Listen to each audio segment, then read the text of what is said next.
Hi AsianFeed, I'm Sue Kim, director of The Last of the Sea Women, and today I'm answering a few questions so that you can get to know me better.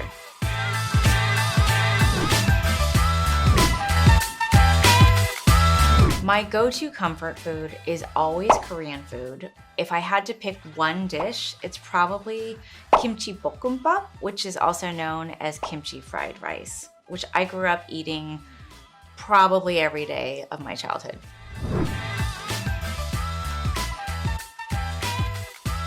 As a filmmaker, I think, the hobbies and activities I enjoy the most have to do with filmmaking.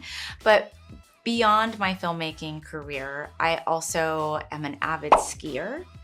I love to read. I also love to play drums. I have a drum kit at home and I've been playing sort of recreationally for years. And then the other thing I really like to do is I like to spend time with my son, who is 18 years old and just starting college. So anytime I get to time I get to spend with him, I really relish that. My three favorite films of all time probably vary on a day-to-day basis, but today I'm going to say Mother by Bong Joon-ho, Happy Together by Wong Kar-wai, and lastly, probably The New World by Terrence Malick. My absolute favorite filmmaker currently living is a director named Andrea Arnold. She directed this incredible film called Fish Tank. She also directed American Honey. She has a new film that's coming out this fall called Bird.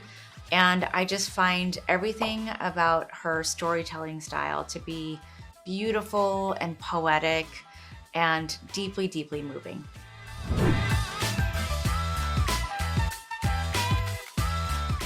I actually think Andrea Arnold would be my greatest inspiration for my career. I think the way that she tells stories is different from any other filmmaker I've seen, and she's not a perfectionist about having the most perfectly composed shots. There's like an organic and fluid quality to her filmmaking that once I saw it, I realized, oh, if I were to make my own films, that's probably how I would make them and how I would want them to look. So I think of her pretty often when I'm making films. There's always that question of, what would Andrea Arnold do?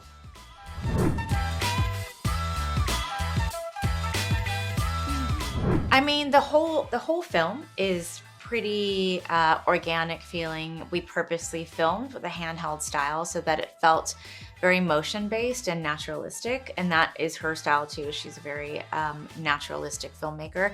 I would say the ending sequence where we filmed our haenyos dancing and performing to ancient folk music, I purposely asked our DPs to film that entire sequence very abstractly, knowing that it would go into sort of a more abstract montage, which to me felt like something that Andrea Arnold would do.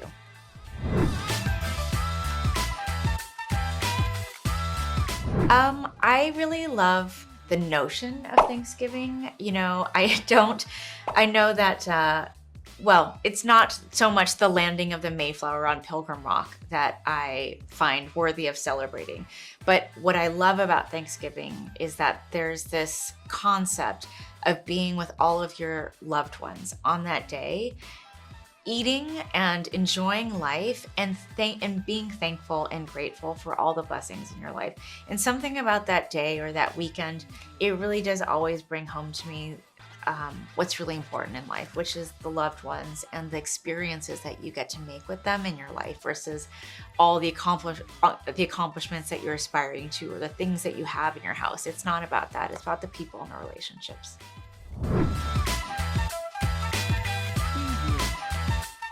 I think the best piece of advice I've ever received and I adhere to this day is to just make films that I personally want to watch.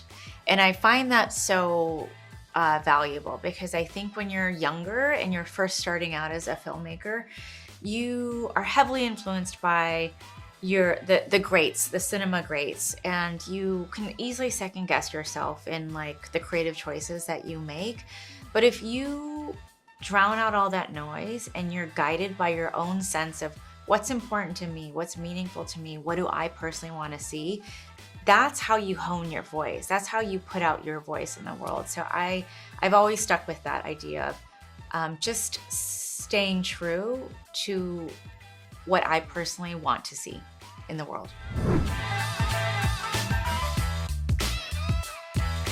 Well, I've had many different careers before being a filmmaker. I used to work in the music industry, and I started an independent record label, and then I was a graphic designer, and then I was a commercial producer before becoming a filmmaker. So I've had this great chance to sort of have a spectrum of different experiences in my life. I found that this career is the one that feels the truest to me and the most rewarding. So I can't even contemplate what I would be doing if I weren't a documentary filmmaker now. But if absolutely forced to pick a different career, I think probably I'd try to go back to like culinary school and learn how to be a chef or a great cook, mostly because I just love spending time with loved ones over a great meal. And I'd love to learn how to be a better cook and to better facilitate that, that moment that I love with my friends and family.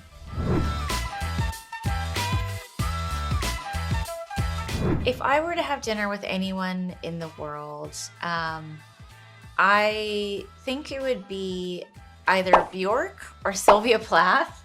I find both of them so interesting, so creatively inspiring. I think they both have led very interesting, controversial at times, but never boring lives. So I'd love to just pick their brains about what they've experienced in their lives. And I'd love to ask them both for creative advice. I think both Sylvia Plath, her books, and Bjork's music, they both exist in a class in and of themselves. They're unlike any other their peers or other artists in their field. And I would love to find out what are some of the secrets behind their creative process. Hi, I'm Sue Kim. Please check out my new film, The Last of the Sea Women, streaming on Apple TV Plus on October 11th.